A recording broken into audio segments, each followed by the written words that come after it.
আপনি পঞ্চায়েতের মেম্বার? কোন পঞ্চায়েত? বামুনঘাটা। আচ্ছা, তো মানে এইগুলো কবে থেকে এরকম তৈরি হলো, কবে থেকে? এই অনেক দিন হয়ে আছে, মানে আমি জানি না তো, আমার স্বামী করেছে। এবার যদি হিটকোর জায়গা হয়ে থাকে হিটকো ভেঙে দিয়ে যাক, আমার কোনো আপত্তি নেই। কারা দখল করেছিল? টিএমসির নেতারা করেছিল সব এখানকার কার্তিক বাসু, তার জন্য আমাকে মেরেও ছিল। আমি কেস করে দাদুদের সব কোর্ট থেকে অর্ডার সিট নিয়ে এসেছি। তারপরে জায়গা আছে এখানে টোটাল আছে 1 একর 30 শতক জায়গা। এই যে জমিটা দেখতে পাচ্ছেন আমার ডান দিকে, এবং তার পাশে যে বাড়িগুলো দেখতে পাচ্ছেন, এইটা কিন্তু হিটকোর জমি, মানে সরকারি জমি। ঠিক ওপারেও রয়েছে হিটকোর জমি, কিন্তু এই হিটকোর জমিতে বিগত বেশ কয়েক বছর আগে, 9 বছর 10 বছর ধরে এই বাড়িগুলো বানানো হয়েছে এবং এখানে ভাড়া দেওয়া হয়। কিন্তু এই যে যিনি বাড়ি বানিয়েছেন, ভাঙড়ের তৃণমূলের যিনি সংখ্যালঘুর প্রেসিডেন্ট মহসিন গাজী, তিনি করেছেন।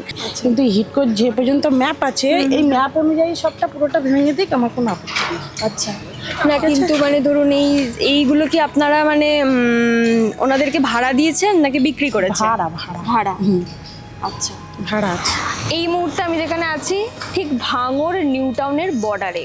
এই এলাকার থেকে দু রকমের অভিযোগ আছে। আগে প্রথমটা বলি। প্রথম, এই মুহূর্তে আমি যেখানে দাঁড়িয়ে রয়েছি এটা হলো বামুনঘাটা অঞ্চল পঞ্চায়েত। সেখানকার যিনি বর্তমানে প্রধান রয়েছেন মৌমিতা নস্কর, তার স্বামী অষ্টপদ নস্কর, বয়স্ক লোক, ভদ্রলোক, এখন অবধি বলছি বয়স্ক লোক, ভদ্রলোক এনাদেরকে বলা যায় না, তাই আমি আমার কথাটাকে কারেকশন করে নিলাম। এনার বিরুদ্ধে কোটি কোটি টাকার দুর্নীতির অভিযোগ রয়েছে, জমি বেআইনিভাবে দখল, ওনার ভাইপো স্বরূপ নস্কর সরকারি জমি বেআইনিভাবে দখল করে প্রচুর মানুষের কাছে সেগুলোকে বেশি দামে বিক্রি করে দিয়েছে, সেই জমিগুলো রেজিস্ট্রেশন করে দেবো বলে আবার অতিরিক্ত টাকা নিয়েছে, বাড়ি তৈরি করার জন্য অতিরিক্ত টাকা নিয়েছে, এরকম প্রচুর কাজ তো রয়েছে। রেজিস্ট্রির জন্য বলেছিল 1.5 লাখ টাকা লাগবে, আলাদা করে 1.5 লাখ টাকা? শুধু রেজিস্ট্রির জন্য 1.5 লাখ শুধু রেজিস্ট্রির জন্য 1.5 লাখ টাকা? আচ্ছা, মানে এটা রেজিস্ট্রি করা জমি ছিল না তাহলে? রেজিস্ট্রি করা ছিল না মানে আমরা রেজিস্ট্রি করিনি, ওনাদের নিশ্চয়ই রেজিস্ট্রি করা আছে কিনা আমি ঠিক জানি না। আচ্ছা আচ্ছা, না কিন্তু মানে এইগুলো এখন যেটা মানে সরকারি জমি, মানে এটা আপনাদেরকে ভুল বুঝিয়ে ওনারা টাকাটা আর কি নিয়ে বিক্রিটা করে দিয়েছে। এবারে মানে ধরুন এখন যদি আপনাদের তুলে দেওয়া হয় তো ওনারা তো ওই টাকাটা আর ফেরত দেবে না, যারা এই যাদের থেকে আপনি কিনেছেন। তো এখন মানে কোনো ভয়টা লাগছে যে কী হবে? মানে ওয়েটল্যান্ড বলে তুলে দেওয়ার কিছু ব্যবস্থা? এগুলো আসলে সরকারি জমি, পার্ট মানে সরকারের ভেস্টেড ল্যান্ড আর কি। কোথায় কোথায় বাড়ি বানিয়েছেন? এই খাল খাল সাইডে। কত টাকা নিয়েছে?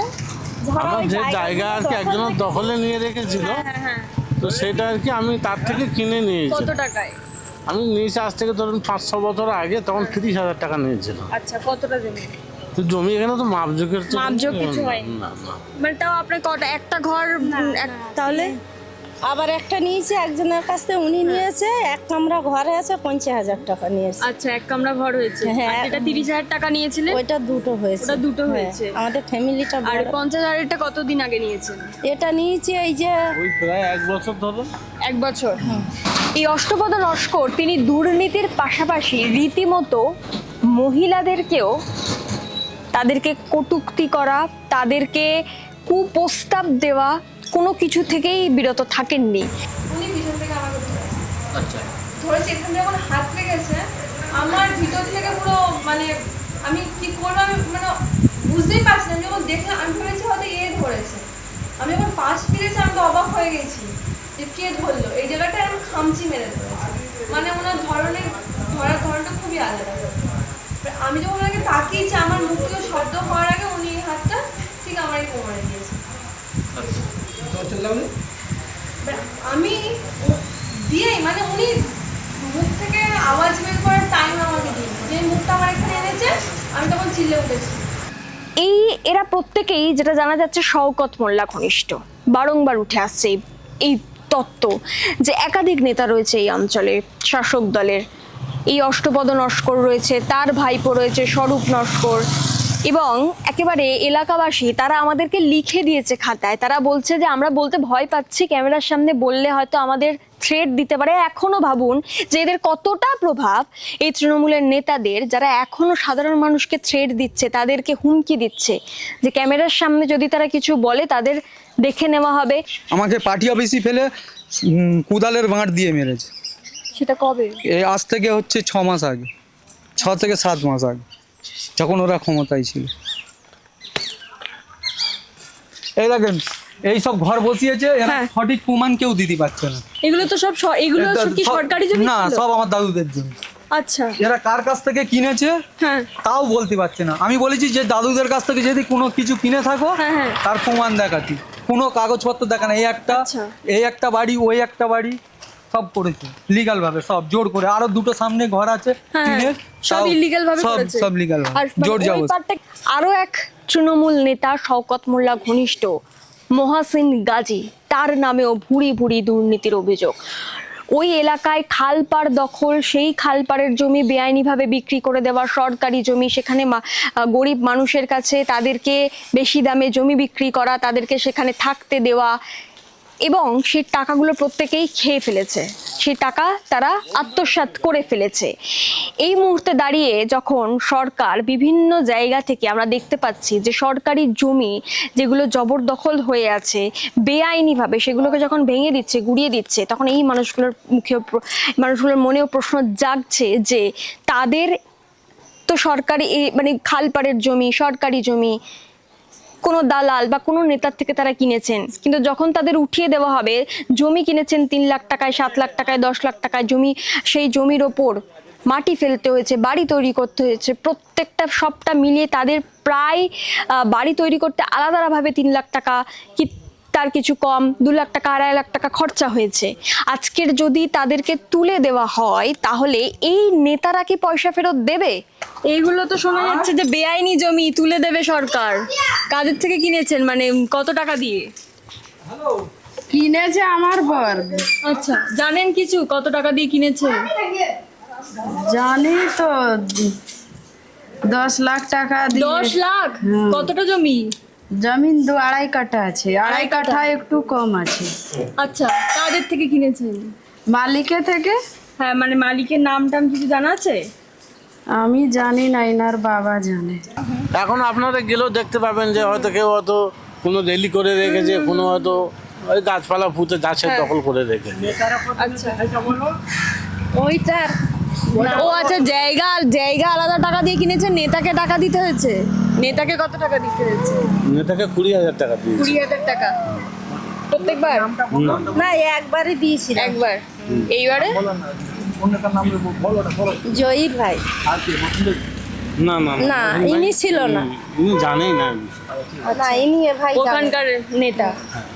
আমি যখন গেলাম সেই এলাকায় হিটকোর জমি পর্যন্ত দখল করে রেখেছে। সেই হিটকোর জমি যখন আমি দেখতে যাই, সেই মহাসিন গাজীর যিনি স্ত্রী রয়েছেন, এলাকাবাসী বলছেন নাকি তার অনেকগুলো স্ত্রী, সেসব বিতর্কে আমি যাচ্ছি না। তার কোনো একটি স্ত্রী আমাদের সামনে এসে বললেন তিনি নাকি ওই এলাকার যে পঞ্চায়েত, সেই পঞ্চায়েতের মেম্বার। তিনি এসে বললেন যে এগুলো আমরা 9-10 বছর ধরে ভাড়া দিচ্ছি, সেখানে বাড়ি তৈরি করে বেআইনিভাবে বাড়ি তৈরি করেছে, তারপর আবার সেগুলোকে ভাড়াও দেওয়া হচ্ছে। তিনি বলছেন সরকার যদি ভেঙে দেয় ভেঙে দিক, আমাদের কোনো অসুবিধা নেই। আর যে মানুষগুলোকে এই লাখ লাখ টাকায় বাড়িগুলো বিক্রি করলেন, জমিগুলো বিক্রি করলেন, তাদের টাকা তো আপনারা আত্মসাৎ করে ফেলেছেন, তাদের টাকা কি আপনারা ফেরত দেবেন? এই প্রশ্নের উত্তরও করতে তাদের এই প্রশ্নগুলো তাদের কাছে করতে হবে। তিনি এটাও বলছেন যে সরকার যদি ভেঙে দিতে আসে ভেঙে দেবে, ভাড়াটেগুলোকে বের করে দেবো। সেই ভাড়াটেটা কোথায় যাবে? তাদেরকে আপনারা ওখানে ভাড়া দিলেন কেন? সবচেয়ে বড় প্রশ্নটা হলো এখানেই, যেটা মানে অভিযোগ আসছে অনেকের থেকে, যে এটা হিটকোর জায়গা। মানে হিটকোর জায়গা যদি হয় তাহলে এই বাড়িগুলো বেআইনি। এবার আপনাদের তাহলে যদি ভাড়া থেকে তুলে দেয়, আপনারা কার থেকে ভাড়া নিয়েছেন? কত টাকা নেয় ভাড়াতে? ভাড়াতে 4,000 টাকা। 4,000 টাকা। মানে কারেন্টের বিল আলাদা। কারেন্টের বিল আলাদা। জল তো কিনে খেতে হয়। কিনে খেতে হয়, জল আসে না। না, 4,000 টাকা। 4,000 কার থেকে ভাড়া নিয়েছেন?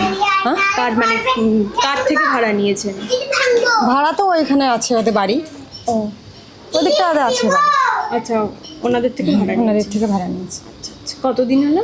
এই তো 1 মাস হবে। ও আচ্ছা, 1 মাস। আচ্ছা। ভাড়া আছে, আমি বলছি শুনুন, এটা হিটকোর আন্ডারে পড়ছে তো, হিটকোর যে ম্যাপ অনুযায়ী যতটা আছে পুরোটা ভেঙে দিক, আমার কোনো আপত্তি নেই, আচ্ছা আমার কোনো আপত্তি নেই এতে। ম্যাপ ফেলুক হিটকো যে ম্যাপ ফেলে। যখন ধরুন এইগুলো বানানো হলো তখন কি মানে আপনার স্বামী জানতেন যে এটা হিটকোর জায়গা ছিল? হিটকোর জায়গা ওই তো একটা বানানো আছে, ওটাইকে প্রশ্ন করুন। আচ্ছা, ওটাও ওটাই হিটকোর প্রশ্ন জায়গা। করুন, ওটাই। দীর্ঘ 15 বছর ধরে এই সমস্ত শওকত মোল্লা ঘনিষ্ঠ যে সমস্ত নেতারা রয়েছেন তারা ব্যাপকভাবে সন্ত্রাস চালিয়েছে এই গোটা এলাকায়। কাটমানি, তোলাবাজি থেকে শুরু করে জমি জবরদখল করে সেটা বেআইনিভাবে বিক্রি করে দেওয়া, মহিলাদের ওপর নির্যাতন, তাদেরকে কুপ্রস্তাব, কটূক্তি, এই সব মিলিয়ে যে সন্ত্রাস তারা চালিয়েছে এই দীর্ঘ 15 বছর ধরে, এখন সরকার বদলের পর এই মানুষগুলো তারা মুক্তি চায়। তারা চায় যে প্রশাসন এই প্রত্যেকটা নেতাকে গুণে গুণে শাস্তি দিক, তাদের প্রত্যেকটা অপরাধের যেন গুণে গুণে শাস্তি দেওয়া হয়। একটা অপরাধী বা একটা দুর্নীতিগ্রস্ত নেতাকেও যেন প্রশাসন ছেড়ে না দেয়, তাদের প্রত্যেককে শাস্তি পেতে দেখতে চায় এই এলাকার মানুষ যাদের ওপর অত্যাচার করা হচ্ছে। আমি অনেক জায়গা থেকে এটাও জানতে পারলাম যে বাড়ি করার জন্য তাদেরকে নাকি কোনো নেতা নাকি সেই মানুষের থেকে 40-50 হাজার টাকা পর্যন্ত কাটমানি নিয়েছে। খুব স্বাভাবিক, তারা বলতে ভয় পাচ্ছে এখন, কারণ সেই নেতাদের প্রভাব এখনও রয়েছে এলাকায়, তারা অন ক্যামেরা বলতে ভয় পাচ্ছে। তাই এই প্রত্যেকটা মানুষই, এই ভাঙড়ের এই এলাকার মানুষ, তারা চাইছে সন্ত্রাস মুক্ত হয়তো হয়েছে রাজ্য, কিন্তু এই নেতাদের প্রভাব এখনো যায়নি। আর বর্তমান প্রশাসন যেন এই নেতাগুলোকে গুণে গুণে শাস্তি দেয়, প্রত্যেকের যাতে কঠোর শাস্তি হয়, এটাই এই এলাকার মানুষগুলো দেখতে চাইছেন।